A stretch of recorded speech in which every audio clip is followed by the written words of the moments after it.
waaqayyoon kan dursu hin jiru yoo lafarra harkifame illee dhugumatti hin dhufa eegi jedha.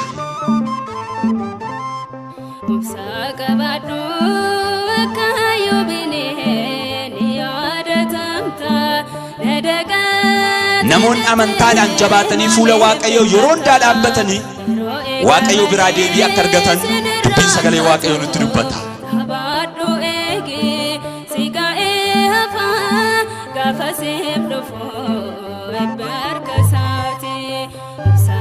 Karagalee tartiiba isaa eegee akkuma qulqulloota warra qaanii waaqayyoo wajjin haasa'uuf fuula waaqayyoo dhaabbateedha.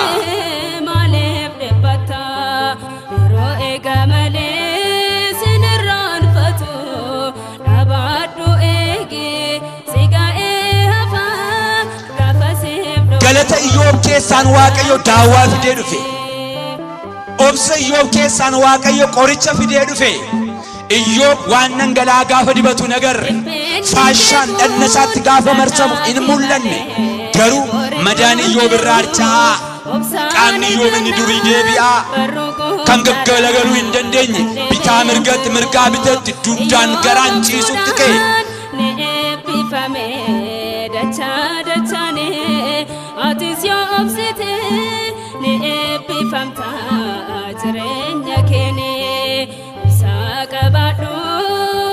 Kristina keessatti dadhabina akkasii agarra.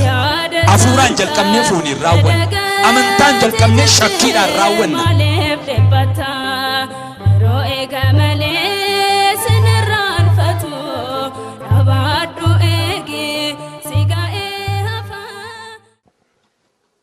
Maqaa Abbaa, maqaa Ilmaa, Hafuura Qulqulluu, sadan Waaqayyo tokko. Amiin. Maqaa Abbaa, Ilmaa, Hafuura Qulqulluu, sadan Waaqayyo tokko. Amiin. Kabajamoo Abbaa keenyaa Qomoos Abbaa Gabramadiin bulchaa Okaanis Ogganaa mana Kiristiyaanaa Qulqulleettii Maariyaam Gidoo ija Waaqayyoo kan taatan luboonni abbootiin koo utubaa mana Kiristiyaanaatiin kan fakkaatamtan daaqonoonni obboloonni dungoo mana Kiristiyaanaatiin kan fakkeeffamtan maatii Waaqayyoo abbooliif farmooliin dargaggoon shamarran akkasumas daa'imman fagoorraas dhiyoorraas iddoo qulqullaa'aa dhiiga fayyisaa keenya qoricha keenya Iyesuus Kiristoosiin bakka bitamee dirree qulqullaa'aa oobdii Waaqayyoo irratti kan walitti qabamtan maatiin Waaqayyoo hundumtuu nagaa Waaqayyoo akkam ooltanii akkam turtanii. Amiin. Nagaa fi gaariin galata Waaqayyoo hunduma keenyaa wajjin haa ta'u. Waaqayyoo abbaan keenyaa jaalala isaa ta'ee yeroo darbe hunduma isaa arjummaa isaatiin nu eegee jaalala isaatiinis nu bitee cubbuu keenyaa osoo nutti hin lakkaa'in dirree isaa qulqullaa'aa keessatti argamnee akka sagalateeffannu nu taasiseera. Abrahaamii wajjin eebbaan akkuma ture Yisaaqee wajjinis akkuma aarsame Yaaqoob duukaa akka ari'atame Musee wajjin galaana Eertiraan akkuma here Iyyaasuu wajjin saba Israa'eliin ceesisee bakka dhaalaa akkuma isaaniif hire horaan qaraani'oo fayyisaa biyya lafaa Gooftaan keenya Iyesuus Kiristoos jaalala isaa ta'ee iccita macaafa qulqulluu akka nu ibsuuf gidduu keenyatti argamee akka nu barsiisuuf jaalala abbaa keenyaa nuuf haa ta'u.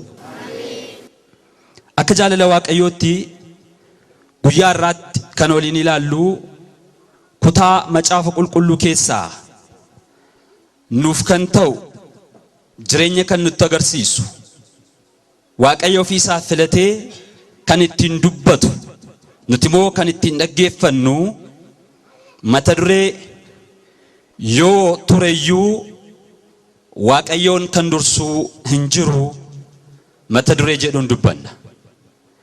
Yoo tureyyuu Waaqayyoon kan dursuu hin jiru. Macaafa Imbaaqoom raajicha boqonnaa 2 lakkoofsa 3 dubbii sagalee waaqayyoo kana nafaana jettu yoo tireyyuu waaqayyoon kan dursu hin jiru. Waa'ee sagalee isaatii maqaa waaqayyoo kan ulfaate ta'u. Sagalee kana irraatii waan guddaa baranna. Tarii turuu danda'a. Haa turu yuurraan kan hafe jireenya biyya lafaa keessatti mucaa namaatiif waaqayyoon kan dursee deebii kan laatu. Gaaffii mucaa namaatiif waaqayyoon dursee deebii kan laatu gonka akka hin jirre obsaan waaqayyoo eeggachuun akka namarra jiru mata dureen kun nu barsiisa. Kaayyoon lallaba kanaas kanadha. Ummata waaqayyoo addunyaa yeroo hundaa gaddaa fi cabiinsi keessatti baay'ate kana keessatti qabsoo jireenyaa keessaatii bilisa ba'anii rakkoon tokko osoo nama mudatiin gammadanii jiraachuun namatti tolee deddeebi'uun biyya lafaarratti baay'ee isaa hin mul'atu. Namoonni baay'een gaddaaf gammachuu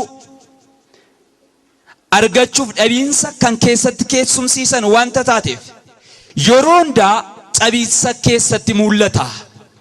Yeroo hundaa gammaduudhaan yeroo hundaa itti toluudhaan mucaan namaa biyya lafa kana keessatti hin jiraatu. Fakkeenya yoo furanne namoonni tokko tokko hanqina maallaqaa irraan kan ka'e jireenya dhiphoo jiraachuu isaaniitiin yeroo hundaa keessi isaanii kan gaddu jira. Inni kaan immoo gaa'ila hadhaatee isaan mudatee lubbuun isaa foon isaa irraatii hanga shan adda baatutti gaddaa bara jireenya isaa guutuu boo'icha harawwa keessa kan deddeebi'uuf kan jiraatu jira. Kaan immoo jiraachuuf kan isa dandeessisu mindaa gaarii osoo qabu, hojii gaarii osoo qabu, hoogganaa amala hin qabne, hoogganaa bulee ka'ee mataa isaa irra dhaabbatu, bulee ka'ee hafuura yaaddoo isatti naqu isa quunname bara jireenya isaa guutuu aariidhaan gaddaan aarii harawaa keessa kan deddeebi'u jira. Laala. Egaani dumishaashatti gaafa laallu addunyaa kana irratti namni itti tolee gammachuudhaan bara isaa guutuu deddeebi'u jiru. Rakkoolee adda addaan namoota keessa jiru. Mucaa namaa kan mudatan. Kanaaf sagalee waaqayyoo maal jedhee bifa kamiin yoo qabaatu baay'inni isaa hammamis haa ta'u rakkoo mucaa namaaf dhiphina mucaa namaaf gidiraa addunyaa kana keessatti mul'atanii fi waaqayyoon dursee deebii kan laatu gonka hin jiruudha. Maqaa waaqayyoo kan ulfaate ta'u. Waaqayyoon kan dursu hin jiru yoo lafarra harkifame illee dhugumatti hin dhufaa eegi jedha. Mee dubbadhaa sagalee kana dhugumatti hin dhufaa eegi. Laala dhugumatti hin dhufaa eegi. Yoo tureyyuu isa dursee siif deebii kan laatu hin jiru.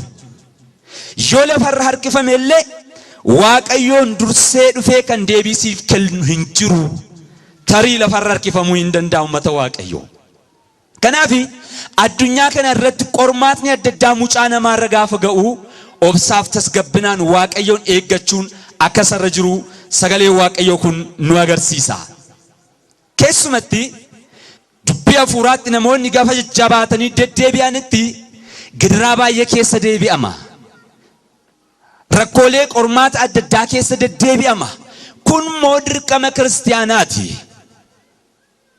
Kiristaanni tokko eenyummaan isaa kan inni mul'atu gidiraa keessa darbuudhaan, cabiinsa adda addaa keessa darbuudhaanidha. Kan cabee darbee akka biyya lafaatti yoo ilaalle fakkeenya furanne qodaa mana keessaa yoo cabee abbaa qodaa sanaatiif abbaa meeshaa sanaatiif kisaaraadha malee bu'aa miti. Fakkeenyaaf sinii yoo cabee borootti darbatamaa, okaan boolla fincaanii keessa bu'a. Sagalee Waaqayyoo keessatti garuu Waaqayyo wanta cabe irratti malee akka hin fayyadamne, kan cabe fuula Waaqayyoo duratti maayii akka qabu okaan gatii akka qabu sagalee Waaqayyoo nutti agarsiisa. Fakkeenyaaf Wangeela Maatiyos boqonnaa 15 lakkoofsa 32 hanga 39 irratti maal jedha? Namoonni baay'een nyaatanii akka isaan quufaniif sababa kan ta'e buddeen guyyaa sana fuula Gooftaa dhufee cabiinsa keessa darbeeti. Gooftaanis buddeenicha hin cabse, buddeen sun hin barakate, namoota hedduun nyaatanidha. Waa'ee sagalee isaa Waaqayyo kan ulfaatee ta'u. Buddeen kun cabiinsa keessa darbuu isaatiif namoota baay'eef jireenya ta'e. Beela namoota baay'eetiif furmaata ta'e, quufa ta'e. Kanaaf cabiinsa keessa darbuun dirqamadha. Wangeela Maarqos keessattis namichi miilli isaa naafatee akka Eriyaas haatii fiigee kan hin galle, lafa yaadee kan ga'ee hin dhufne, akka inni fayyuuf dirqama kan ta'e Gooftaa akka isaan hin arganeef golgaatee gidduu isaaniitti rakkoo kan isaanitti himaa ture mana cufaa tokko turedha. Namicha miilli isaa naafate kun fayyisuudhaaf dirqama bantiin manaa cabee saaqamuutu irra turedha. Jarreen namicha naafa kana fidanii fuula Gooftaa dhufan bantii manaa cabsuu isaaniitiin, bantii manaa saaquu isaaniitiin namicha dhukkubsataa gara bantii manaa asii gadi fuula Gooftaatti darbatan. Gooftaanis harka isaatiin qaqqabee namicha naafa sana fayyiseedha. Maqaa Waaqayyo keenyaa kan ulfaatee ta'u. Fayyuu namicha miila naafa kanaaf sababa kan ta'e cabiinsa bantii manaati. Kana qofaa miti.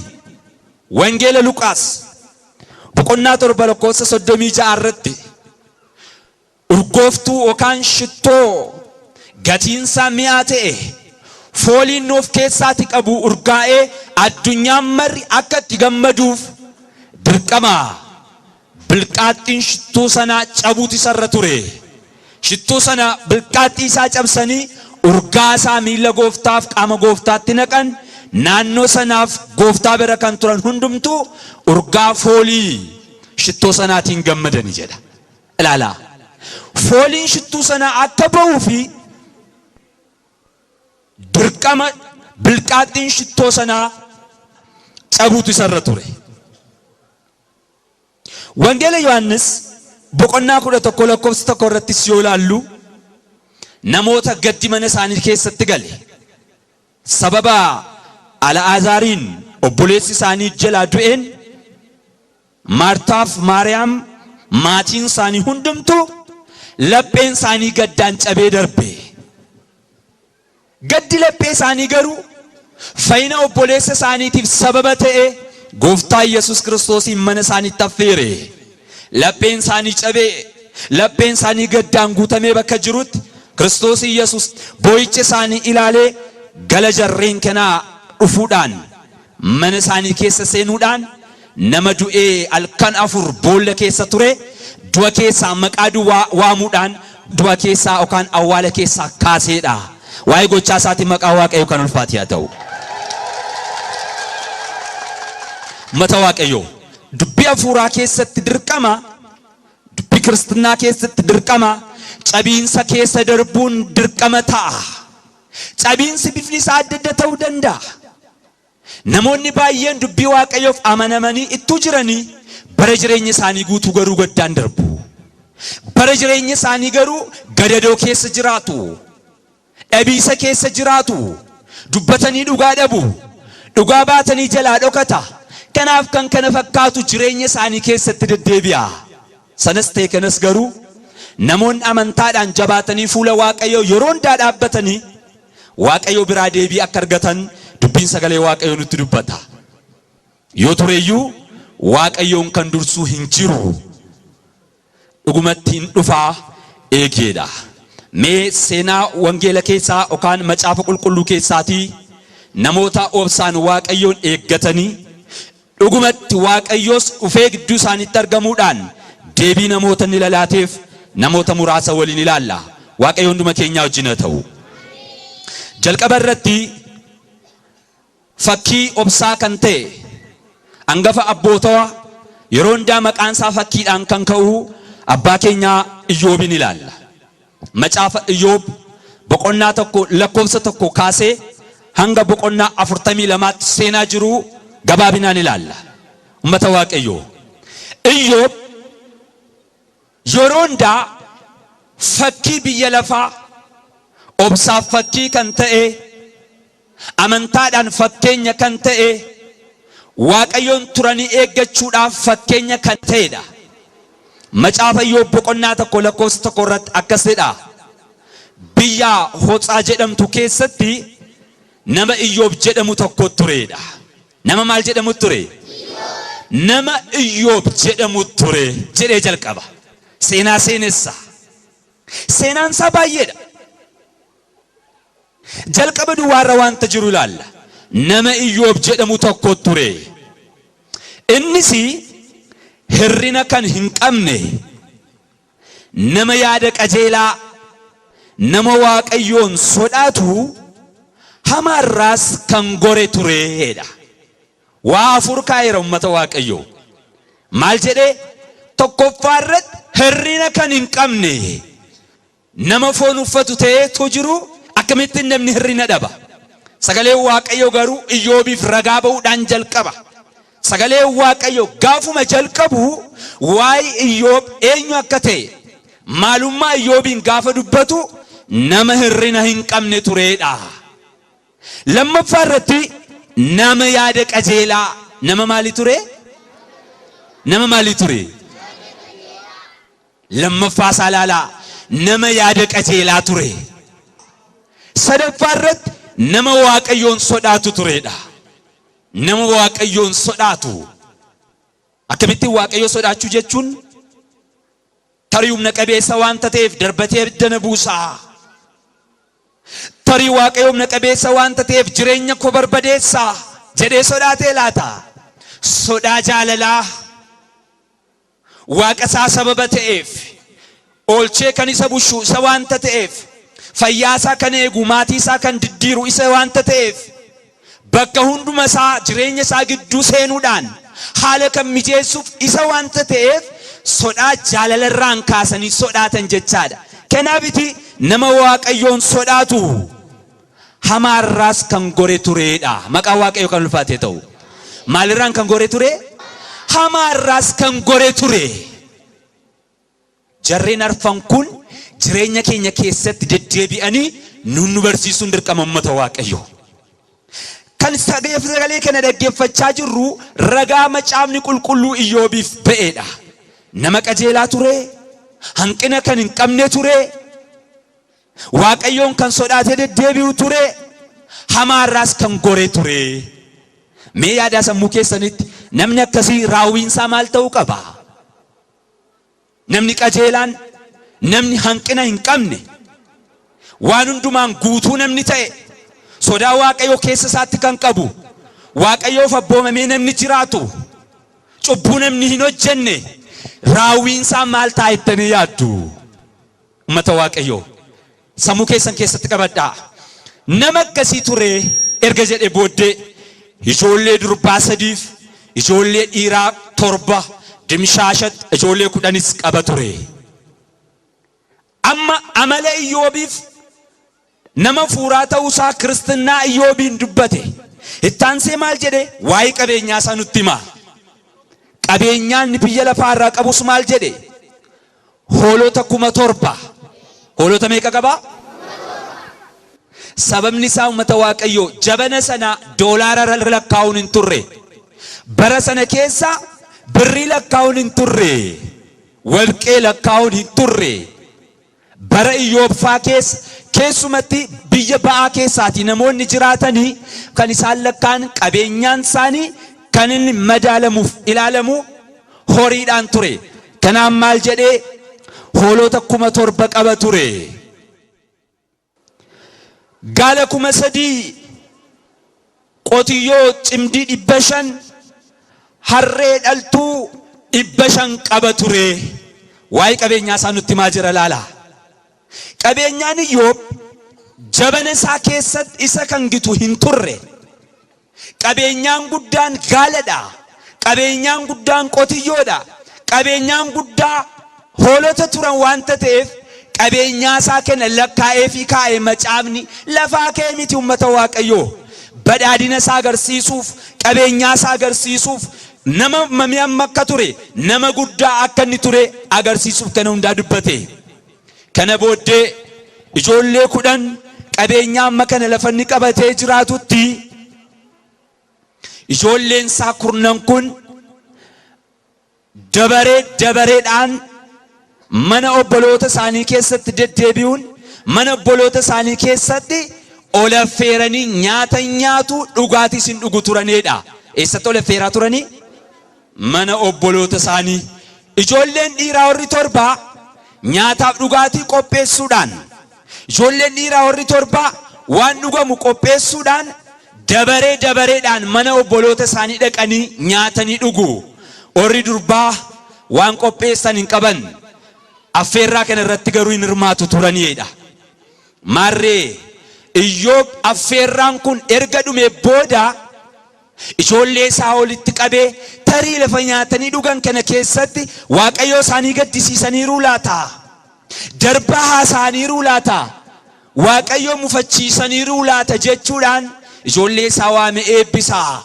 Waa'ee ijoollee isaatiis Waaqayyoo fuulduratti aarsaa dhiyeessaa, ijoollee isaas qulqulleessaa turedha. Waa'ee isaa maqaa Waaqayyoo kan ulfaatee ta'u. Iyyoob adeemsisaa dubbii hafuuraa keessatti bishaataa ta'uusaa hamma kanatti nutti agarsiise. Kana booddee gaaf tokko akkas ta'e jedhee jalqaba. Macaafa Iyyoob boqonnaa 1 lakkoofsa 6 irratti gaaf tokko akkas ta'e jedhee jalqaba. Ijoolleen Waaqayyoo fuula Waaqayyoo dhaabbatanii. Lafa ijoolleen Waaqayyoo dhaabbatanitti fuula Waaqayyoo namoonni Waaqayyoon abdatanii kan deddeebi'anii ergamoonni Waaqayyoo tajaajilaaf fuundura Waaqayyoo gaafa isaan dhaabbatan seexanis fuula Waaqayyoo dhaabbate jedha. Gargaarsaaf laata? Waa'ee namootaa Waaqayyoon kadhachuuf laata? Waaqayyoo bira araaraaf eebba fuudhee namootaaf laachuuf laata? Seexanni kan inni dhaabbatu garuu fuula Waaqayyoo dhaabbatennis taraa galee tartiiba isaa eegee akkuma qulqulloota warra qaanii Waaqayyoo wajjin haasa'uuf fuula Waaqayyoo dhaabbateedha. Ummata Waaqayyoo seexanni fuula Waaqayyoo kan inni dhaabbate Iyyoobitti himata banuudhaaf. Iyyoobin maal gochuudhaaf? Himatatti banuudhaaf. Yeroo hundaa dubbii hafuuraatti gaafa dhaabbannu, yeroo hundaa dubbii hafuuraatti gaafa jabaannu seexanni himata nurratti bana. Seexanni karatti nu rukutu, karatti nu dogongorsu, daandii qajeelaa irraa karaa nuti itti deebinu bulee kee halkaniif guyyaa boqonnaa isaa dhabee nurratti mala. Seexanis fuula Waaqayyoo dhaabbate. Waaqayyo sittiin jedhe seexanaan eessaatii dhuftaa jedhee gaafate. Seexanis deebiseef addunyaa mararra naanna'an ture, biyya lafaan daawwadhee ittiin jedhe. Waaqayyoos deebisee seexanaan akkamii garbicha koo Iyyoobin agarteere? Eenyuun agartee? Garbicha koo Iyyoobin agarteere? Ummata Waaqayyoo silaa macaafatu ragaa ba'aa fi ture Iyyoobiidhaaf. Amma garuu Waaqayyoo ragaa ba'aa jira. Seexanni fuula Waaqayyoo gaafa dhaabbatutti erga biyya lafaarra naanna'aa turte ta'e agartee taaree garbicha koo Iyyoobin? Nuti garboota eenyutti laata kiristaanota? Waaqayyo dhuguma isin garboota kooti nuun jedhaa laata? Garbummaan kan nu qabate, garbummaan kan nu bite anaaf isiniin maal laata? Waaqayyo Iyyoobiif ragaa ta'e. Iyyoob garbicha kooti. Anatti amanatee nama deddeebi'u, anaan amanee nama jiraatu, hanqina nama hin qabne, nama qajeelaa, sodaan koo laphee isaa keessa kan bulee nama deddeebi'u kun garbicha koo ta'uu qaba. Garbummaan kan hin bite anadha. Kooluu kan inni galee jiru ana biradha. Irraan kan hafe namni adda biraa garbummaan biteen jiru. Kanaafi garbicha koo Iyyoobin agarteettaattiin jedhe. Eeyyee argeera. Seexanii deebise. Amma ragaa Waaqayyoo dhaggeeffadhaa. Seexanaan Waaqayyoo jedhe biyya lafaarratti erga Iyyoobin agarte namni akka isaa hirrina hin qabne, kan akka isaa nama yaada qajeelaa ta'e akkasaa nama waaqayyoon sodaatu nama akkasaa hamaarraa kan gore biyya lafaarratti agartee taare eenyuun gaafachaa jira? Eenyuun gaafachaa jira? Seexana. Waaqayyo seexana gaafate nama qajeelaa akka Iyyoobiin sodaa waaqayyoof keessatti kan qabu hanqina nama hin qabne gaarummaan nama deddeebi'u erga biyya lafaa keessa deddeebite nama akka Iyyoobiin agartee taare ittiin jedhe. Seexannis waaqayyoon deebisee in agarre. Maal godhu Iyyoob? Qabeenyaa isaa eebbistee dallaa taatee marsitee fayyaa isaa laattee fi ijoollee isaa eebbistee wanta inni harka isaatiin qabe hunduma isaa waan eebbistee fi maaliif nama qajeelaan ta'u? Maaliif sodaa keetiin hin deddeebi'u? Maaliif nama gaarii hin ta'ure? Ittuu akka kee ol kaaste qabeenyaa Iyyoobiin harkaan qabde yookaan qabeenyaa Iyyoobiin osoo barbadeessite ifaa bilisatti arraba isaa ol kaasee si arrabsatti hin jedhe seexan waaqayyoon. Waaqayyo seexanaan jedhe bendeemi qabeenyaan isaa hundumtuu sirka jira lubbuu isaatti garuu hin bu'in. Maal isaatti hin bu'in? Lubbuu isaatti hin bu'in. Qabeenyaa isaa garuu akka barbaadde godhi waan barbaadde irratti raawwadhu ittiin jedhe. Seexanas waaqayyo biraa ajaja kana fudhachuudhaan namoota adda addaa biyya adda addaa irraatii kakaasee qabeenyaan inni qabu bifa adda addaatiin karaa adda addaatiin akka jalaati barbadaa'u akka jalaati manca'u taasise. Maal ta'e? Qotiyyoon Iyyoob qabu 500 harroonni isaa bakka tokko ta'anii osoo isaan dheedanii namoonni biyya Saabaa jedhaman dhufanii tiksoota billaadhaan qalanii barbadeessanii qabeenyaa Iyyoob harrootas qotiyyoolee hunduma isaanii hooffatanii jalaa furatanii deemanii. Namichi tokko fiigaa achi keessaa ba'ee dhufee Iyyoobiin itti dubbate. Iyyoob, saboonni biyya Saabaa qabeenyaa kee hooffatanii deemanii, qotiyyoo kee harroota kee oofanii deemanii, tiksisootas billaadhaan qalanii ana duwwaa harkaa ba'ee kana sitti dubbachuu dhufee ittiin jedhe. Iyyoob kana ittuu ni dhaggeeffatee hin fixiin nama adda biraan ammas fiigaa dhufe. Iyyoob ittiin jedhe ibiddi waaqayyoo biraati kunoo bantii waaqaa keessaa gadi roobee hojjetoota keessa qabeenyaa keessa barbadeesse ana duwwaa harkaa ba'ee kana sitti muudhaaf dhufeedhe. Iyyoob ammas gadda lammaffaa lafa ni dhagaa jiru gurra isaa keessattuu kun jiru haasoftuun adda biraa yookaan immoo odeeffannoon adda biraa ammas dhufeef. Maal jedheen adda biraan? Iyyoob jarreen kalaadotaa fiigaa dhufanii tiksoota ajjeesanii gaalota oofanii fuudhanii deemani. Ilaala otoo nu taane amma akkam taana? Namni dhukkuba adda addaa qabu yeroo sanadha kan inni uummata waaqayyoo. Iyyoob irratti garuu hanqina akka inni hin qabne nama qajeelaa akka inni ta'e waaqayyoon akka inni amanatu asirratti ilaalla. Odeeffannoo gargadee dhaggeeffachaa jira. Qabeenyaan isaa akka jalaa barbadaa'aa jiru. Abiddi samii keessaa gadi buutee qabeenyaa isaa akka isheen guggubaa jirtu dhaggeeffachaa jirra. Kanattuu inni dhaggeeffachaa jiru ammas namni adda biraan fiigaa dhufe. Iyyoob ijoolleen kee mana obboloota isaanii sangafaa keessatti osoo isaan nyaatanii dhugaa jiranii qilleensi jabaan tokko lafa onaa keessaa ba'ee dhufe mana sana rukute. Mannis diigame ijoolleen kee lafa isaan taa'anii nyaatanii dhugaa jiran irratti kufe manni sun ijoollee kee hunda isaanii ajjeese jedhee itti dubbate. Amma mulfaataadha gaddi Iyyoob. Mardoon Iyyoob dhaggeeffachaa ture cimaa akka ta'e nuu gala. Sila sagalee waaqayyoo qulqullummaa isaa ragaa ta'aafi ture. Sila sagalee waaqayyoo Iyyoob nama waaqayyoo amanaa akka inni ta'e dubbachaa ture. Amma garuu faallaa kana dhaga'aa jirra. Qabeenyaan isaan barbadaa'e ijoolleen isaa jalaa dhumte. Iyyoob irraa maal dhaggeeffannoomma? Deebiin waaqayyoof deebisu maal ta'uu qaba? Iyyoob garuu waan hunduma isaa keessatti hin ka'e uffata isaa tarsaasee hin boo'ee hin gaddee mataa isaa sinaaddate lafatti gadi gombifamee hin boo'eedha. Akkasis jedhe yaa Waaqayyo gara haadha koo keessaati qullaa koon dhufe gara awwaalaattis qullaa koon deebi'a. Kan naaf kenne si kan fudhate si maqaan kee yeroo hundaa kan ulfaate haa ta'u jedhe. Maqaan Waaqayyo kan ulfaate haa ta'u ammayyuu maqaan Waaqayyo kan ulfaate haa ta'u. Daawit faarsaa isaa irratti faarsaa 134 lakkoofsa 6 irratti Waaqayyo wanta barbaade Waaqayyo wanta jaallate hundumaa raawwate jedhe. Waaqayyo waan barbaade hunduma isaa raawwate. Iyyoobis wanta jireenya isaa keessatti ta'e hunduma isaa Waaqayyo biraatii ta'e. Waaqayyo biraa wanta ta'e hundumtumoo gaarummaa ta'a. Kanaaf maqaa Waaqayyo kan ulfaate haa ta'u jedhe. Eenyu nama afaan eenyurraa dhageenyu kana bara keenya keessatti jabana keenya keessatti ittuu miidhamu osoo qimmiidhamu yaa Waaqayyo galata kee kan jedhu eenyurraa dhageeffannu mata Waaqayyo. Iyyoobin bakka Iyyoob yoo buutanii of ilaaltan qabeenyaan inni dhabeef rakkoon isarra ga'aa jiru baay'ee tokko ulfaataadha.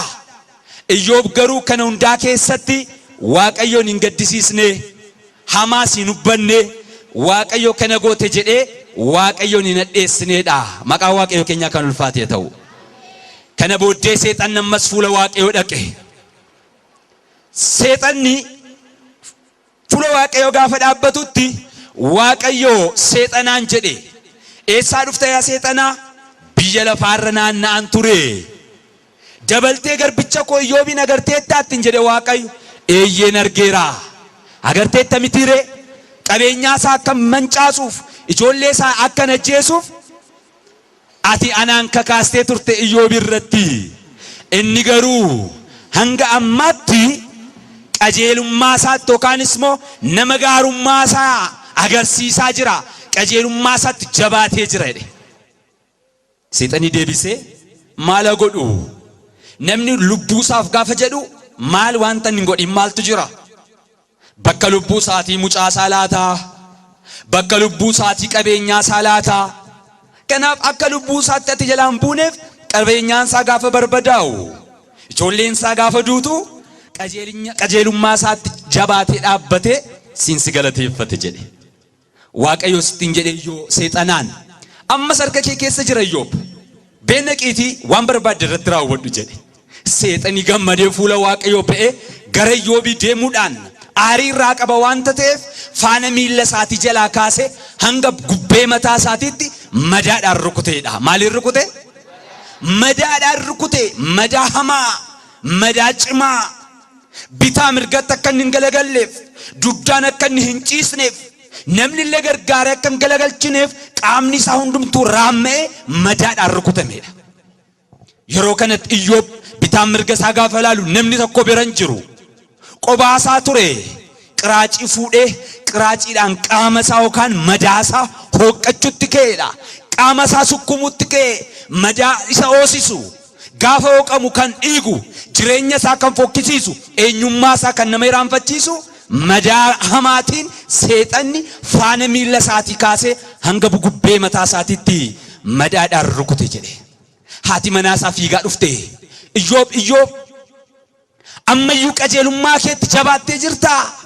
Ati akkam nama gawwaadha, akkam nama raatuudha ittiin jette. Amma yoomitti dhaabbatta? Waaqayyo kanas arrabsiiti du'i duun keessa laasi nafuuttiin jette.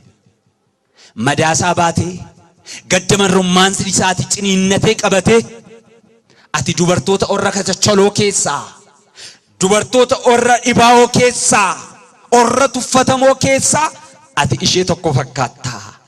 Waan hunduma isaa bareechee haala hunduma isaa baay'isee Waaqayyo gaafa nuuf laate harka kee diriirsitee gammaddee simatte. Waaqayyo moo jaalala isaa rukuttaan gaafa nutti agarsiisu inni kun nuuf hin ta'u jennee Waaqayyo irratti arraba hadheessu nurra jira. Kanaaf Waaqayyoof naaf kenne Waaqayyoof furate. Ammas maqaan Waaqayyo kan ulfaate haa ta'u jedhe. Mee Waaqayyo keenya galateeffannu. Hammas taanaan mata Waaqayyo girraa keessa taanii Waaqayyoon kan galateeffatan namoota muraasadha. bu'aa waaqayyoon kan galateeffatan, dhabaa waaqayyoon kan galateeffatan, dhukkubsachaa waaqayyoon kan galateeffatan namoota muraasa jira biyya lafaa keenya kana keessatti. Iyyoob garuu hin murteesse. Dhugumatti yoo ture iyyuu hin dhufa. Fulmaata nan argadha waaqayyoo koo biraa, kanaaf obseen eeggachuu qaba jedhe. Yoo ture iyyuu dhuguma dhufa. Waaqayyoon dursee furmaata kan naaf laatu hin jiru jedhe. Qajeelummaa isaatti obsee dhaabbate hin murteesse Iyyoob. Murteessuun barbaachisaadha kiristaanotaa. Murteessuun barbaachisaadha. Namni harkisaa abidda keessa galee tokko qubisaa tokko jalaa gubattee harka arfansaa qubni arfansaa gaafa afan orra arfanii keenya keessaa oolchachuuf carraaquu qaba malee inni tokko erga gubatee orri kun isa dhuman kaa jedhee abiddatti gamuu hin qabu. Murteessuutu jiraata keessaa baasuudhaaf. Miti qubni tokkoonsaa kan gubate, qubni arfansaa kan jalaa gubate, qubni tokko yoo hafte ishee hafte sana abidda keessaa baasuuf carraaquu qaba malee uummata waaqayyoo. Erga jalqabee naa raawwatu kana booddee gatii maalii naaf qabdi kunis jedhee quba isaa ishee haftee abidda keessatti hin darbatu. Kan akka godhu jira? Kan akka godhu jira hoo? Hin jiru. Sababni isaa qubni tokkoon kun hin gargaarti. Tarii gurra isaatti nooqqata yoo inni kaan dhibe. Gurri isaa gaafa hoosisitti nooqqata. Kana caalmaatti moo maaltu beeka? Guyyaa gaafa gaa'ila isaatii qubeelaatti dirachuu hin danda'a. Dubbii hafuuraa keessattis gubadheera si'a tokko. Qubni koo arfan gubataniiru. Ijoollee koos dhabeera. Qabeenyaan koos barbadaa'eera. Seenaan koos xuraa'eera. Kana booddee an maaltu naaf ta'a? Of ajjeesu yookaanis moo of barbadeessu? Akkuma na jalqabeetti anaanis na furatee hadeemu. Waaqayyo kana arrabseen du'a hin jenne Iyyoob. Laphee Iyyoobiif laate waaqayyo hunda keenyaaf nu arjoomu. Waaqayyo Iyyoobii wajjin akka haasa'een fagoo irraati eriyaa sadii qaba ture. Hiriyoonni isaa Iyyoobiin waa'ee isaa dhagaanii jajjabeessuuf dhufanii. Namoota meeqa dhufe? Namoota meeqa dhufe? Hiriyoota Iyyoob. Eriyaa jedhamanii gadda isaa hirmaachuudhaaf, duukaa boo'uudhaaf, gorsuudhaaf, jajjabeessuudhaaf namoonni sadii dhufanidha. Garuu ta'anii jajjabeessuu mannaa ta'anii madaa isaatti cabeessu. Boo'icha isaatti ammeessu. Iyyoob tarii waaqayyoon gaddisiisteetta taati mee qalbii jijjiirradhu. Iyyoob osoon beekin hojii keetiin yookaan arraba keetiin waaqayyoon gaddisiisteetta ta'a mee qalbii kee jijjiirradhu jedhanii madaasaa jalaa tuttuqu turanii.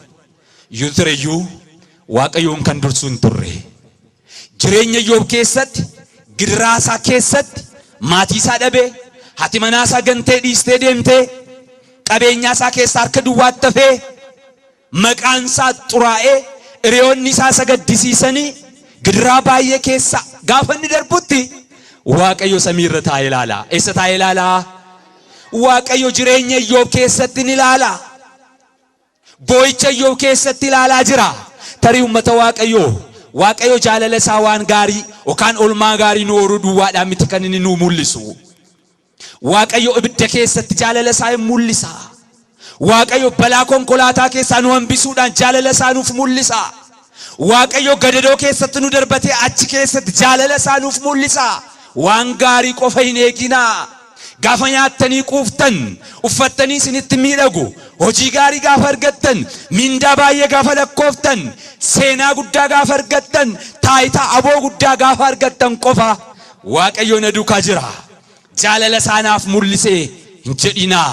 Gidiraa keessattis jaalala isaa mul'isa. Maal keessatti jaalala isaa mul'isa? Ijoollee sadanuu abidda keessatti duukaa darbatamuudhaan abidda keessatti jaalala isaa mul'iseera. Maqaan isaa kan ulfaatee ta'u. Abidda qofa keessatti mini. Gidiraa keessattis eenyummaa isaa agarsiisa. Iyyoobiin jaalala isaa agarsiisaafii jira. Waaqayyo sila ragaa ba'eef Iyyoobiif. Waaqayyo sila waa Iyyoobiin seexana fuulduratti labse. Eenyummaa isaa kan dubbate Waaqayyo amma Iyyoobiin qimmiidaa jira laata dhuguma. Jibbarraa godhateetii laata Waaqayyo garuu qulqullina Iyyoob addunyaan mara furatee biyya lafaa amanee fakkeenyummaa Iyyoob irra dhaabbatee amantaa isaatti akka jabaatuuf waaqayyo jireenya Iyyoob keessa darbee anaaf isiniin nu barsiisuufidha. Yoo tureyyuu waaqayyoon kan dursu hin jiru. Yoo tureyyuu waaqayyo kan dursu hin jiru. Waaqayyoos girraa baay'ee booddee, rukuttaa baay'ee booddee, gadda baay'ee booddee Iyyoobiin haasofsiise. Iyyoob gidiraa keessa taa'ee galateeffate isiniin jedheera. Arraba isaatiin waaqayyoon hin hadheessine jedha. Waaqayyoon ittiin jedhe kan naaf laates kan furates si'i, maqaan kee ulfaatu. Kan naaf laate kan harkaa furates si'i, waan garaa kee moo raawwadhu jedhe. Iyyoob abboota isaa darbanii, Iyyoob kanaan dura gurra isaatiin waa'ee waaqayyoo gaarummaa isaa dhaga'aa ture. Jaalala waaqayyoo dhaga'aa ture. Waaqayyoo dhukkubsataa miti. Waaqayyoo isa abdii kutee miti. Du'aa boolla keessa akka inni kaasu, lubbuu akka inni itti dhaabu, nama gidduu akka inni deddeebi'u, akka waaqayyoo hojii akkasii hojjechuu danda'u Iyyoob gurra isaatiin dhaga'aa ture. Maarree maal jedhe?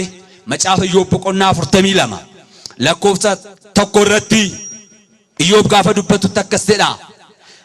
Ani kanaan dura waa'ee kee gurra kootiin hin dhaga'aa ture. Arra garuu iji koo si agarte. Laala. Kanaan dura maaliin hin dhaga'aa ture? Gurra koon waa'ee kee dhaga'aan ture. Arra garuu iji koo si agarte. Gaarummaa kana irratti mul'isaa jirta. Gaafa of ilaalu eenyu qoricha osoo hin dibiin, eenyu madaa koo osoo irraa hin xaxaa'in, madaan irraati harca'ee Iyyoob qaama isaa ijoollummaa isaa argachaa dhufe maqaa waaqayyoo kan ulfaatee ta'u qulqullina isaatti deebi'aa jira. Galata Iyyoob keessaan waaqayyo daawwaa fidee dhufe. Obsa Iyyoob keessaan waaqayyo qoricha fidee dhufe. Iyyoob waan dhangala'aa gaafa dibatu nagarre. Faashaan dhanna isaatti gaafa marsamu hin mul'anne. Garuu madaan Iyyoob irraa harca'aa. Qaamni Iyyoob inni durii deebi'aa. Kan gaggalagalu hin dandeenye bitaa mirgatti, mirgaa bitatti, duudaan garaan ciisutti ka'e bakka dhukkuba isaa keessaa ol ka'ee dhaabbate. Iyyoob ammas hanqina isaa keessatti yookaan dhabeenya isaa keessatti waaqayyo isaa kan galateeffachaa ture. Ammas waaqayyo seenaa isaa gaafa haaromsu waaqayyo isaan gaggalateeffate, gooftaa isaa hin galateeffate. Waaqayyoos Iyyoobiin kan gaddisiisaa turan hiriyoota isaatiin ittiin jedhe, isin garbicha koo Iyyoobiin baay'ee gaddisiistani, waan baay'ee irratti haasoftan, waa'ee isaa baay'ee labsitan, hin hamattan, laphee isaa madeessitani. Iyyoobis anis isinitti gaddeera. An akkan dhiifama isiniif taasisuuf gara Iyyoob dhaqaa, harka fuudhaa, hoolota 7, saawwa 7 fuudhaa dhaqaa Iyyoob biratti aarsaa isiniif dhiyeessu. Iyyoob waa'ee keessanis akadatu anaan, anis kadhata Iyyoobiin dhaga'een cubbuu keessan isiniif dhiisaa. Maal keessan isiniif dhiisaa? Kadhata eenyu dhaga'ee? Maqaa waaqayyoo kan ulfaatee ta'u. An kadhata Iyyoobiin dhaggeeffadheen cubbuu keessan isiniif hin dhiisa. Baay'ee yakkitaniittu.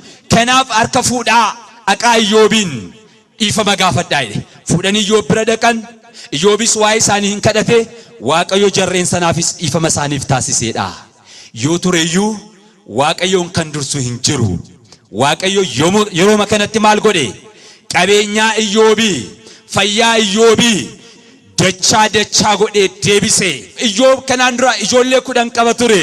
Ijoollee 10 deebisee fi seenaa isaanii garuu dachaa godhee labseef biyya ba'a biiftuu keessatti akka ijoollee Iyyoobiin kan miidhagan, ijoollee Iyyoobiin kan gitan hin turre. Iyyoobis dhala argee hanga dhala afuraffaatti argee gaddisaaf gidirasaa booddee waggaa 140 jiraate addunyaa kana irratti darbeedha. Maqaa waaqayyoo keenyaa kan ulfaatee ta'u. Seenaa Iyyoobiin kana fakkaata uummata waaqayyoo. Jireenya keenyatti gaafa finnu waaqayyoon dursee Iyyoobiidhaaf qabeenyaa kan ta'e hin turre. Hiriyoonni isaa hidhii isaanii xuxan irraan kan hafe horii olitti buusanii mana yaalaa hin geessine. Horii olitti buusanii qabeenyaa isa duraanii deebisuu mitiiti. Muraasa isaallee akka inni ilfuratee argatee qabeenyaa qaba jedhee ittiin jajjabaatuuf waan xiqqoo ishee yaannee fi waaqayyoon dursee Iyyoobiif qabeenyaa kan ta'e hin turre. waaqayyoon dursee iyyoobiidhaaf fayyaa kan ta'e hin turre. waaqayyoon dursee iyyoobiidhaaf zayita kan ta'e hin turre. gadda iyyoob keessatti waaqayyoon dursee iyyoobiin kan jajjabeesse hin jiru. yoo tureyyuu waaqayyoon kan dursu hin jiru. jireenya keenya keessattis kan mul'atu kanadha. tarii qabeenyaa hedduu qabaatanii turanii harka isaanii duwwaa afanii leexaa isaanii mana kan ta'an namoota baay'ee jiru. nuti qubatti qabna.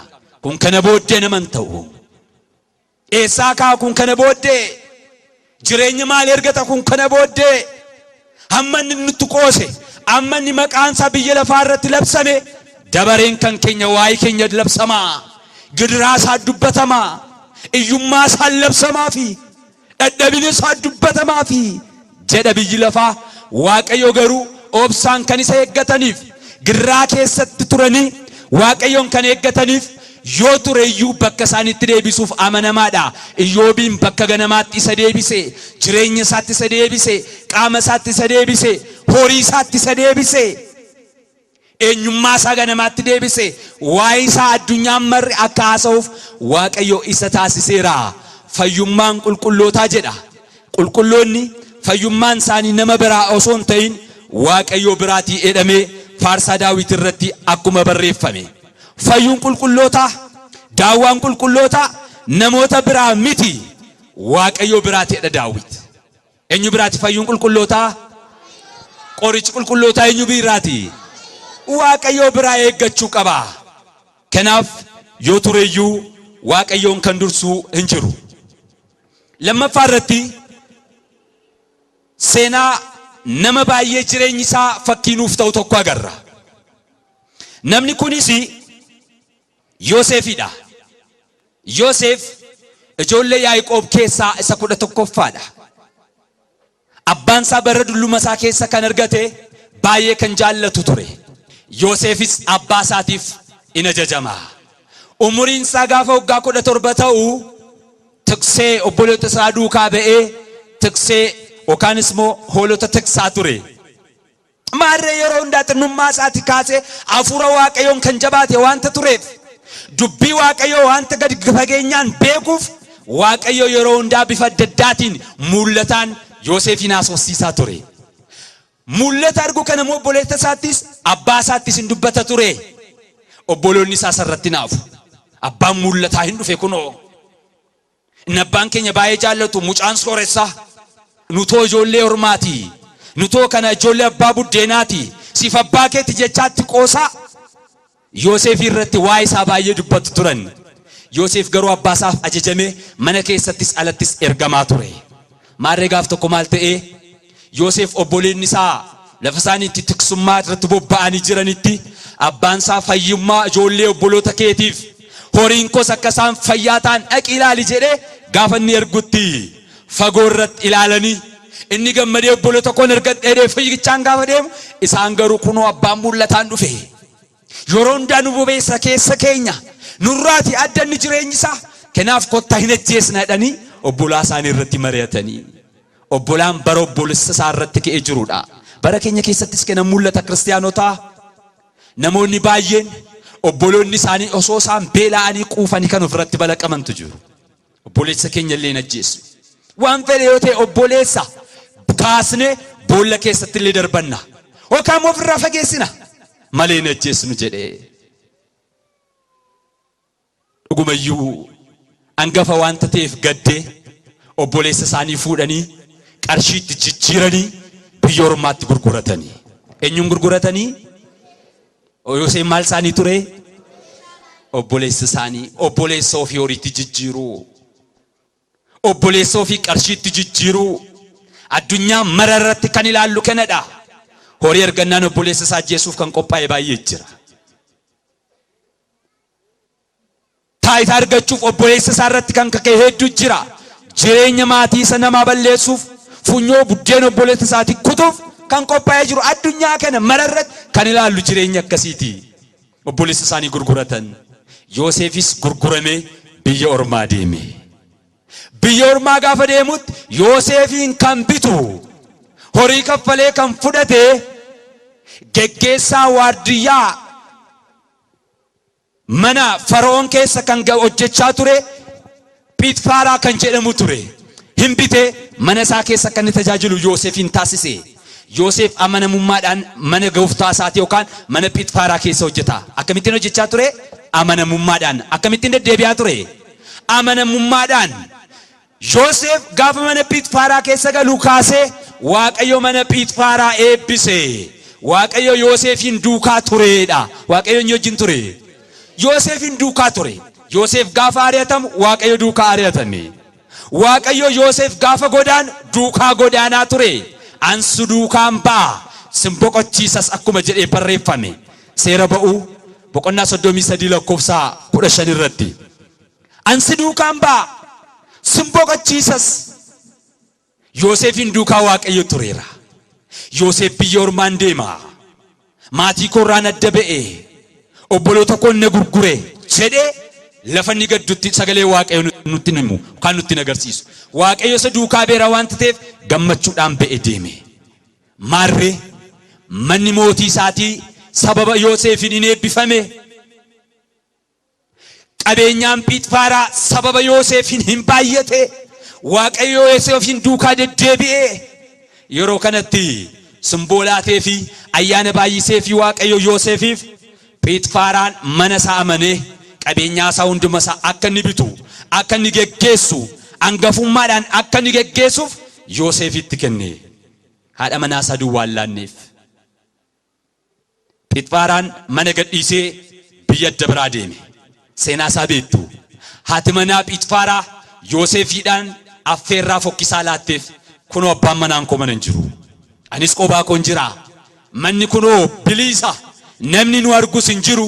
Ansi jaalladheera fedhii koo akkanaa guutuuf siin gaafadhaa ittiin jette. Affeerraa ejjaa. Du'a boolla qottee fi kan inni keessatti ukkaamamu kan inni keessatti awwaalamu du'a qopheessitee fi affeerraa fokkisaa laattee fi. Yoosef yeroo baay'ee irra deddeebitee gaafa gaafattu yeroo baay'ee irra deddeebi'ee sagalee Waaqayyoon deebii laataa fi dhugumatti namni hin jiru naannoo keenyaa. Abbaan manaan keessa naannoo keenya hin jiru. Waaqayyo garuu gidduu keenya jira jedhe. Eenyu gidduu keenya jira? Waaqayyo garuu gidduu keenya jira. Dhugumatti namni nu argu. Waaqayyo garuu nu erga. An fuula Waaqayyootti cubbuu hin hojjedhu. Abbaa manaa kee anaan na amanee deemes ani isa hin ganu gonka kana hin raawwadhu jedhe. Yeroo baay'ee rakkiste Yoosef keessa isaatti abboomamee qajeelummaan qulqullummaan sagalee Waaqayyoo keessumsiiseesa laphee isaa keessatti maal kan jedhu cubbuun ija jabinaa akka anaan nan binneef ana garbicha kee na eegedha Daawit faarsaa 19 lakkoofsa 13 irratti. Ana garbicha kee cubbuun ija jabinaa akka nan binneef na eegi. Ani yoon xuraa'e ittuun beeku cubbuu kana yoon hojjedhe saamunaa kamiinuu yoon miiccadhe andoodeedhaan yoon of sukkuube xuriinsa narraan ba'u.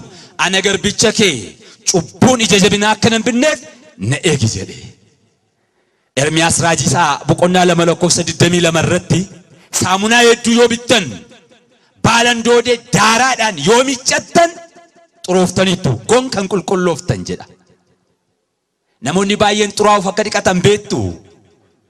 Cubbuu hojjechuuf akka isaan miiccatan beektu. Caatii qaamuuf qaama isaanii kan dhiqatan jiru. Saggaagaluuf qaama isaanii kan miiccatan jiru. Xuraa'uudhaaf kan of qopheessan kan miiccatan jiru. Garuu ummata Waaqayyoo jireenyaaf dhiqadhaa, jireenyaaf miiccadhaa.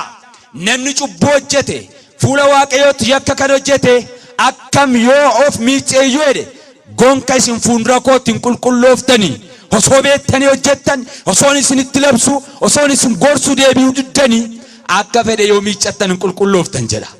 Yoosef kana beeka ture. Ani garbicha kee amanamummaan biyya kootii ba'eera. Mana kenas amanee kan natti laate gooftaan koo na amaneeti. Ammoo waadaa kanan cabsu ana garbicha kee eegedhe. Yeroo baay'ee gaafa isheen rakkistu yeroo baay'ee dide. Yeroo baay'ee gaafa isheen irratti kakaatu yeroo baay'ee dide. Dhumarratti humnaan gaafa isheen qabattu harka miccii irratti fiigee gaafa harkaa ba'u jedhu uffata isaa irraa tarsaastee mana keessatti hambistee gurra ishee qabattee iyyite. Yeroo kanatti naannoo kan turan ollaa kan turan eegdonni tiksoonni mana Pheexfaaraa fiigichaan mana isaa keessa gaafa galan maal taate gaafa jedhan ilaalaa abbaan manaa koo nurratti mootii godhee kan inni kaa'ee deeme namicha kana ilaalaa kaa humnaan na gudeeduuf gaafa inni ka'u cubbuna irratti raawwachuuf gaafa inni ka'u gurra koo qabee gaafa iyyuu iyya koo dhaggeeffatee na dhiisee deeme kun uffata isaan irratti ilaalaa kaa ittiin jette. Yoosef balleessaan qabu ture. Yeroo sanaa kaasanii Yoosefin mana hidhaatti dhaqanii darbataniidha. Eessatti darbatanii? Yoosef dhuguma balleessee laata? Yoosef dhuguma cubbuu hojjetee laata? Affeerraa kana dhuguma keessumsiiseeraa laata? Ummata Waaqayyoo. Arras mana hidhaa keessatti kan darbatamanii jiran baay'een lammiin keenya cubbuu isaanii alattiidha. Yakka isaanii alattiidha. Tarii haasaa dadhaban ta'a. Dhugaa jalaa dhokote ta'a. Fira dhaban ta'a. Nama dubbatuuf dhaban ta'a irraan kan hafe hundumtu mana dabaa keessa kan jiru yakkee miti.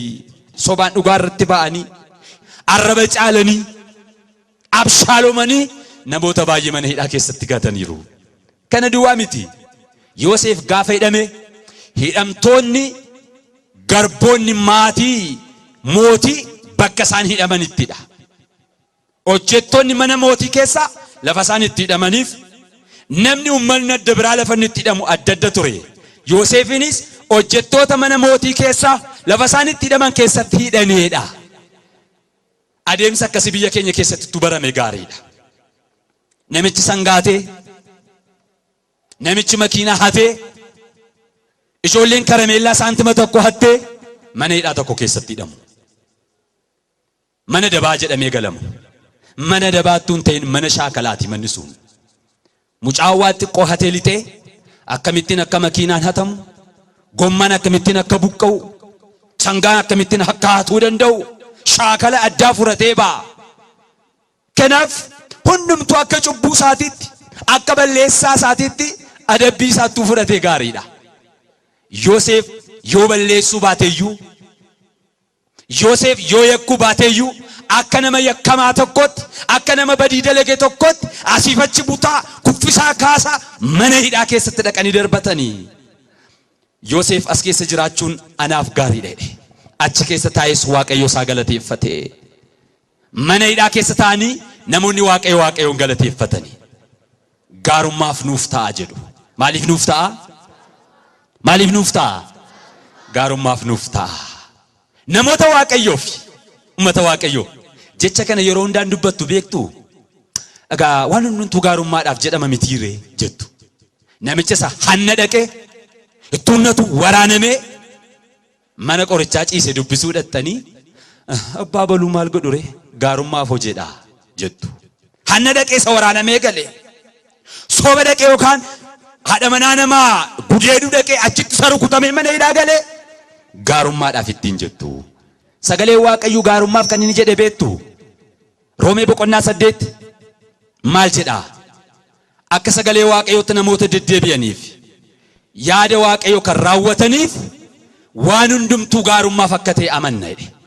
Akka sagalee Waaqayyootti namoota deddeebi'an yaada Waaqayyoo namoota raawwataniif waan hundumtuu gaarummaaf kan ta'u. Orra akka Iyyoob,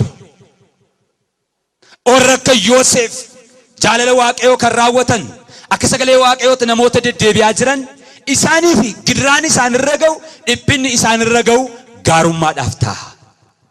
Yoosef mana hidhaa keessa ta'ee gaarummaadhaaf hidhe. Yoo tureyyuu Waaqayyoon kan dursu hin jiru mana hidhaa kana keessaa garuu nan ba'a jedhe. Achi keessa taa'ee yoo tureyyuu kan isa dursu hin jiru dhugumatti moo hin dhufa nan eeggadha jedhe. Dhugumatti maal ta'a? Dhugumatti hin dhufa. Nama obsee Waaqayyoon eeggateef girraasaa keessatti, dhiphina isaa keessatti dhugumatti Waaqayyo hin dhufa. Fulmaata laachuudhaaf dhugumatti Waaqayyoon dhufa. As keessa taa'ee Waaqayyoon eeggadha jedhe. Mana hidhaa keessatti gaafa taa'u hidhamtoonni achi keessaa isinitti miira. Mana mootii keessa namoota tajaajilanidha. Sababa adda addaan kan hidhaman namoota lama turan. Inni tokko itti gaafatamaa buddeenii, inni tokko itti gaafatamaa dhugaatii tureedha. Achi keessa hidhamaniitu ta'anii gaaf tokko abjuu abjaatu.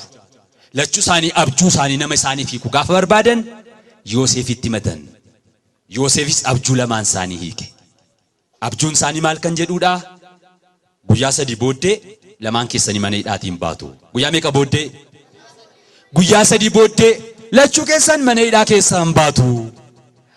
Inni itti gaafatamaa mana buddeenii fannifamtee duuta. Inni gaafatamaa dhugaatii hojii keetti deebitaa. Garuu hojii keetti gaafa deebitu akkuma Waaqayyo gaarummaa siif raawwate anaafis gaarummaa naa raawwadhu. Waa'ee koo mootiitti miti maal as keessaa na baasii. Eenyutti miti? Eenyutti miti? Ilaalaa dadhabinaaf hanqina Yoosefiin asitti ilaalla. Maaloo waa'ee koo mootiitti miti na yaadadhu as keessaa akka inni na baasuuf jedhe. Kiristinnaa keessatti dadhabina akkasii agarra. Hafuuraan jalqabnee fooniin raawwanna. Amantaan jalqabnee shakkiidhaan raawwanna. As keessatti dhuguma na baasa kan jechaa ture Yoosef amma maal jedhee gaafa sii baata waa'ee koo mootiitti naa himi jedhe. Namichi mana jedhaman lachuu mana hidhaa ba'an tokko fannifamee du'e tokko hojii isaatti deebi'e. Yoosefii keera moo hin hiikne? Yoosefii keera moo hin hiikne abjuu kana? Hafuura eenyuutiin guutamee? Hafuura Waaqayyoon guutamee. Namichi na yaadadhu jedhame garuu erga mana hidhaatii ba'ee booddee waa'ee Yoosefii yaadanne. Yoosef eessa jira? Yoosef kaleessa maal naan jedhee? Waan tokko waan dubbate hin qabu. Waggaa lama guutuu iraanfatamee Yoosef mana hidhaa sana keessa bubbulee. Yoo tureyyuu eenyuun kan dursu hin jiru? Waaqayyoon kan dursu hin jiru wanta ta'eef gonka akkam lafarra yoo harkifameeyyuu Waaqayyoon kan dursu hin jiru wanta ta'eef Yoosef Eriyaasaatti matee waa'ee koo mootiitti miti as keessa na baasisi yoo jedheeyyuu namichi Yoosefin yoo dagateeyyuu Waaqayyoon dursee dhufe Yoosefin mana hidhaa keessaa kan baasu hin jiru wanta ta'eef waggaa lama booddee mootichi mataansaa abjuu abjaate. Abjuu isaa kana nama hiikuuf dhabe. Bitaan mirga dubbatee ilaalee namoota hedduu waamsisee hin dubbate hiikaa abjuu isaatii dhabe. Yeroo kanatti namichichi yaa mootii oggaa kuma mo'i mana hidhaa kana keessaa namni abjuu hiikuu danda'u nuufis abjoonne abjuu keenya hiikee hiikaan abjuu isaatii moo sirrii kan ta'e hidhamaan tokko jira. Tarii abjuu kee kanaaf deebisii laata isa waamsisi jedhe. Guyyaan nuuf ga'uuf jedhama. Guyyaan nuuf ga'uuf jedha. Guyyaa Waaqayyoo gaafa ga'u namichi kun waa'ee Yoosefii dubbateera wanta ta'eef mootiin waa'ee Yoosefii dhaga'e kun Yoosefin mana hidhaa keessaatti iyyafatee waamsisee abjuu isaatti dubbate. Yoosefis abjuu namichichaa sirriitti hiikee abjuun hiikamees hojiirra oole. Yoosefin mana hidhaa keessaatti baasee Yoosef funyoo morma isaatti kan ture warqee habliisa jedhamu morma isaatti harka isaatti funyoon sibiilaa kan ture quba isaaf harka isaatti biraasleetii yookaan qubeelaa warqee harka isaatti kaa'anii mana hidhaa keessaa tokkichaan baasanii Yoosefin teessuma warqee irra teessiseedha. Yoo ture Waaqayyoon kan dursu hin jiru. Mata Waaqayyoo akka fedhe lafarra yoo harkifame mana hidhaa keessaa ba'ee teessuma gaarii argachuuf qulqullummi isaa addunyaatti akka labsamuuf eenyummaan isaa akka dhugaa ba'uuf Yoosefiidhaaf Waaqayyoon dursee dhufe deebii kan laate jira. Jira ummata Waaqayyoo. Yoosefiif Waaqayyoon dursee dhufe kan deebii laate jira hin jiru. Kanaaf iyyuu tarii lafarra harkifamuu danda'a. Tarii bubbuluu danda'a. Gadadoo keessatti, rakkina keessatti, qormaata keessatti Waaqayyo callisuu danda'a. Yoo ta'eyyuu Waaqayyoon dursee rakkoo keenyaa dhufee deebii kan nuuf laatu namni tokkollee hin jiru. Maal barbaachisa garuu dhugumatti hin dhufaa obsi eeggadhu jedha. Dhugumatti hin dhufaa obsi eeggadhu.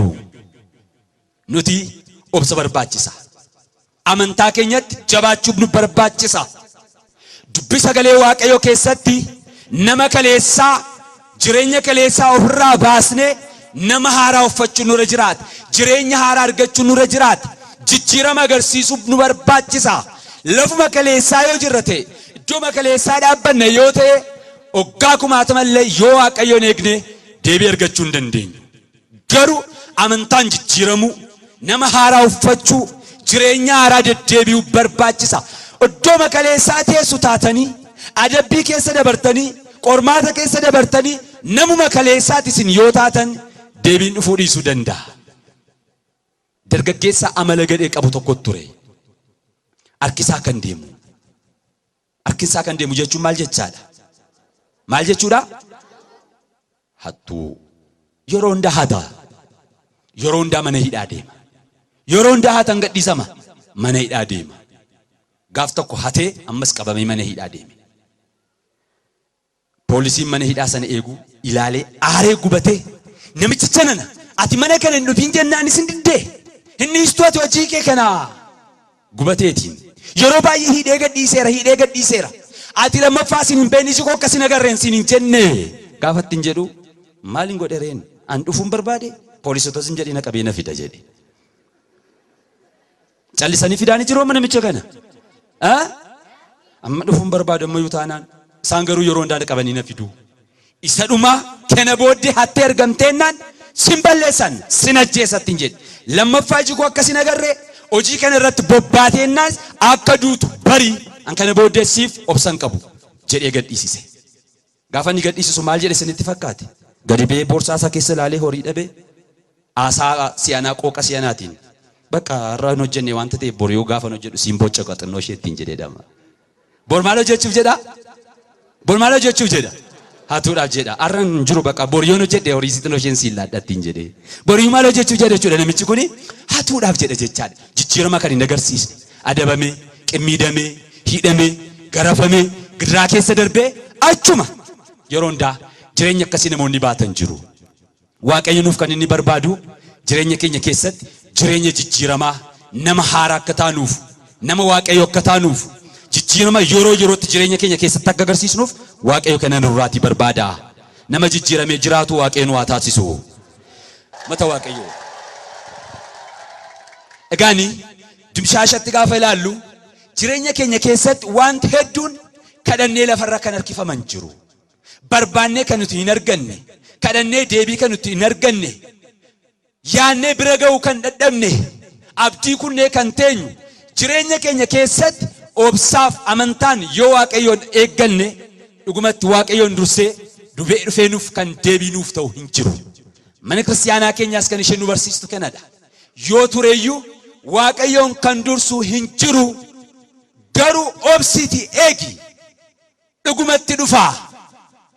Bakka jijjiirrachuun arra kiristaana ta'anii bol adda biraa ta'uun fulmaata hin ta'u. Obsaaf amantaadhaan dhaabbatanii waaqayyoon eeggachuun garuu waaqayyo biraatti deebii fida. Tarii turuu danda'a. Naalbaata turuu hin danda'a.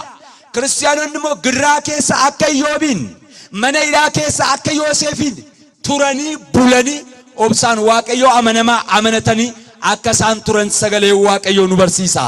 Kanaaf ummata waaqayyo yoo tureeyyuu waaqayyoon dursee dhufee deebii kan nuuf laatu hin ta'eef obsaaf amantaadhaan dhaabbannee jabaannee mana waaqayyo keessatti deddeebinee cubburraan kan hafe gaaffii keessa keenya jiru hunduma isaa waaqayyo akka deebiitti nuuf laatuuf jaalala waaqayyo keenyaa nuuf haa ta'u.